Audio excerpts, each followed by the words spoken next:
Suatu malam, sahabatku datang ke rumah dengan wajah penuh air mata. Dia bilang hidupnya sedang hancur, dan hanya aku yang bisa menolongnya. Aku meminjamkan uang tabunganku tanpa ragu. Tapi beberapa bulan kemudian, aku menemukan sesuatu yang membuatku sadar. Bukan hanya uangku yang hilang, suamiku juga ikut pergi bersamanya.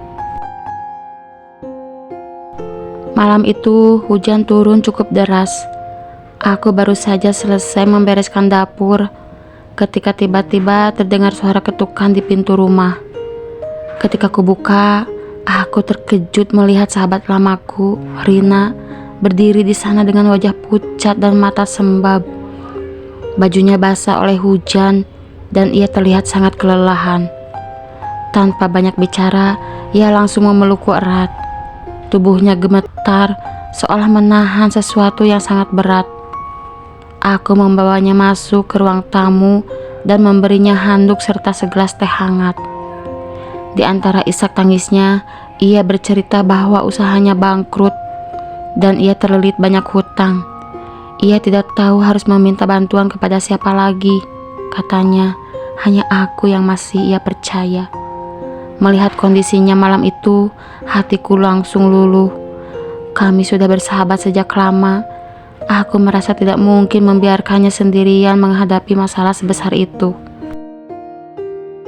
Beberapa hari setelah kejadian itu, Rina kembali datang ke rumahku. Kali ini wajahnya masih terlihat cemas, tetapi ia mencoba tersenyum. Ia mengatakan bahwa ia sudah mencoba mencari pinjaman ke banyak tempat, tetapi semua orang menolaknya. Akhirnya, ia dengan ragu meminta bantuan kepadaku. Jumlah uang yang ia butuhkan sebenarnya tidak sedikit. Itu adalah sebagian besar tabungan yang kusimpan bersama suamiku selama beberapa tahun terakhir. Aku sempat ragu, bukan karena tidak percaya pada Rina, tetapi karena uang itu adalah tabungan keluarga kami. Namun, ketika aku melihat wajahnya yang penuh harapan, aku merasa tidak tega menolak. Setelah berbicara dengan suamiku, akhirnya kami memutuskan untuk membantu. Kami memberikan pinjaman itu dengan satu syarat sederhana. Ketika keadaannya sudah membaik, ia akan mengembalikannya. Saat menerima uang itu, Rina menangis lagi. Ia berulang kali mengucapkan terima kasih dan berjanji tidak akan melupakan kebaikan kami. Beberapa minggu setelah itu, Rina mulai sering datang ke rumah. Awalnya aku tidak merasa ada yang aneh. Ia terkadang datang untuk sekedar berbincang atau makan bersama kami. Namun perlahan aku mulai menyadari sesuatu yang membuatku tidak nyaman. Setiap kali Rina datang, ia tampak sangat akrab dengan suamiku. Mereka sering tertawa bersama saat mengobrol. Awalnya aku menganggap itu hal biasa. Lagi pula mereka memang sudah saling mengenal cukup lama. Tetapi ada beberapa momen kecil yang membuatku mulai berpikir. Seperti ketika mereka terlihat terlalu lama berbicara di dapur, atau ketika mereka berhenti berbicara saat aku tiba-tiba masuk ke ruangan. Aku mencoba menenangkan pikiranku sendiri. Aku tidak ingin mencurigai sahabatku tanpa alasan yang jelas. Namun, entah kenapa, perasaan tidak nyaman itu terus muncul di dalam hatiku. Suatu sore, aku sedang membersihkan ruang tamu ketika ponsel suamiku yang terletak di meja tiba-tiba berbunyi.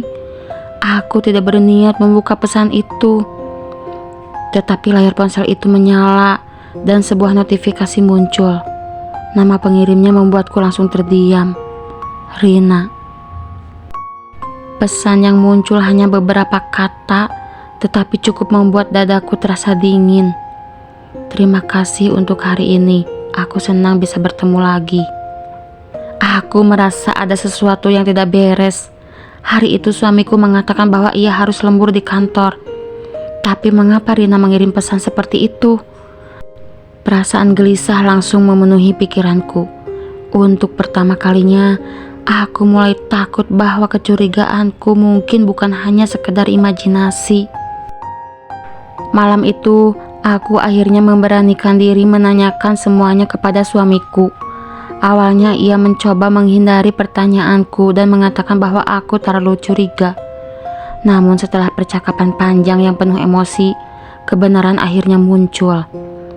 Ia mengakui bahwa beberapa minggu terakhir ia memang sering bertemu dengan Rina tanpa sepengetahuanku.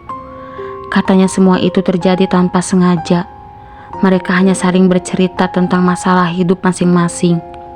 Namun perlahan hubungan itu berubah menjadi sesuatu yang tidak seharusnya terjadi. Mendengar pengakuan itu, hatiku terasa seperti hancur. Orang yang selama ini ku percaya sebagai sahabat dan orang yang ku cintai sebagai suami, ternyata sama-sama menyembunyikan sesuatu dariku. Beberapa hari setelah kejadian itu, Rina tidak pernah datang lagi ke rumahku. Ia juga tidak pernah menghubungiku lagi. Uang yang pernah kupinjamkan juga tidak pernah kembali. Namun, kehilangan uang bukanlah hal yang paling menyakitkan bagiku. Yang paling sulit diterima adalah kenyataan bahwa kepercayaan yang kuberikan kepada dua orang terdekat dalam hidupku telah disalahgunakan. Kini aku belajar untuk lebih berhati-hati dalam mempercayai orang lain. Bukan karena aku ingin menjadi orang yang curiga, tetapi karena pengalaman telah mengajariku bahwa tidak semua orang yang dekat dengan kita benar-benar memiliki niat baik. Beberapa luka memang membutuhkan waktu lama untuk sembuh, tetapi dari luka itu pula kita belajar menjadi lebih kuat. Dalam hidup, kepercayaan adalah sesuatu yang sangat berharga. Sekali rusak, akan sangat sulit untuk memperbaikinya kembali.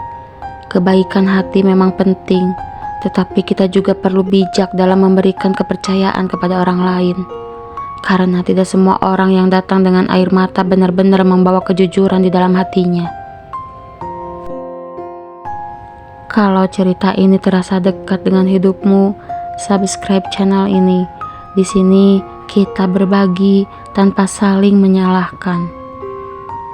Terima kasih sudah mendengarkan cerita hati Indonesia.